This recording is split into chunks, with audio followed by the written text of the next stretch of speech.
انسان دنیا کی چمک دمک میں اتنا مگن ہو جاتا ہے کہ اسے یہ احساس ہی نہیں رہتا کہ اصل زندگی موت کے بعد شروع ہونی ہے۔ ہم ساری عمر آرام، شہرت اور مال کے پیچھے بھاگتے رہتے ہیں، لیکن اکثر اپنی آخرت کے لیے کچھ جمع کرنا بھول جاتے ہیں۔ سوچو جب انسان کو قبر کی تاریکی میں اکیلا چھوڑ دیا جاتا ہے، نہ دوست ساتھ دیتے ہیں نہ رشتہ دار، اس وقت صرف اس کے اعمال اس کا سہارا بنتے ہیں۔ اور کچھ اعمال ایسے ہوتے ہیں جو موت کے بعد بھی نہیں رکتے، ان کا ثواب لگاتار انسان کو پہنچتا رہتا ہے۔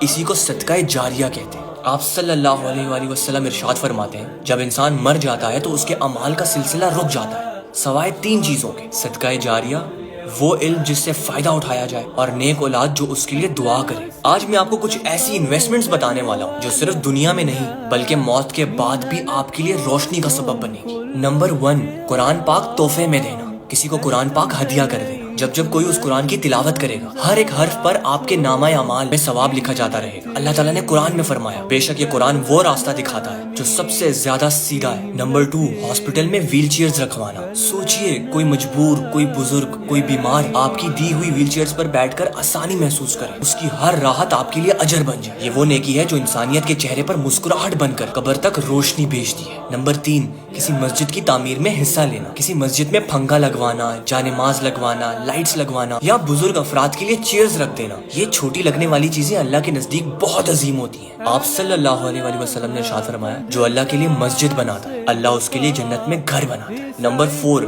پانی کا انتظام کر دینا۔ بورویل لگوا دینا یا واٹر کولر رکھ دینا، یا پیاسوں کے لیے پانی کا کوئی ذریعہ بنا دینا، یا پرندوں کے لیے پانی کا انتظام کر دینا، یا کسی جانور کے لیے پانی کا انتظام کر دینا، کیونکہ پیاسے کو پانی پلانا اللہ کے نزدیک بہت افضل صدقہ ہے۔ نمبر 5، درخت یا پھلدار پودے لگوانا۔ آپ نے ایک پودا لگوایا اور کل وہ درخت بن گیا، کوئی اس کے سائے میں بیٹھ کر سکون لے گا، کوئی اس کا پھل کھائے گا، کوئی پرندہ اس پر بسیرا کرے گا، یعنی اپنا گھر بنائے گا یا گھونسلہ بنائے گا، اور آپ کو لگاتار ثواب ملتا رہے گا۔ نبی صلی اللہ علیہ وآلہ وسلم نے فرمایا، جو مسلمان کوئی درخت لگاتا ہے اور اس میں سے کوئی انسان، پرندہ یا جانور کھاتا ہے تو وہ اس کے لیے صدقہ بن جاتا ہے۔ اچھا، نمبر 6 والا تو سب سے زیادہ خوبصورت اور سب سے زیادہ آسان ہے، علم پھیلانا۔ آج کے دور میں دین کا علم پھیلانا پہلے سے زیادہ آسان ہو چکا ہے۔ ایک حدیث شیئر کر دینا، ایک نصیحت والی ریل بنا دے، ایک قرآن کی آیت کسی تک پہنچا دے، ہو سکتا ہے آپ کی ایک بات اس کی پوری زندگی بدل دے۔ اور یاد رکھنا، اگر آپ کی وجہ سے کوئی انسان ہدایت پا گیا، اس کے ہر نیک عمل کا ثواب آپ کو بھی ملتا رہے گا۔ میری یہ بات ہمیشہ یاد رکھنا، قبر کا عذاب بہت سخت ہے۔ آج جو دوست تمہارے ساتھ ہنس رہے ہیں، جو رشتہ دار تمہارے گرد جمع ہیں، تمہارے مرنے کے چند دنوں بعد سب اپنی زندگیوں میں مصروف ہو جائیں گے۔ قبر میں صرف تم ہوگے اور تمہارے اعمال ہوں گے۔ اس لیے جب تک سانس چل رہی ہے، اپنے اعمال کو صرف دنیا کی زینت پر برباد مت کرو،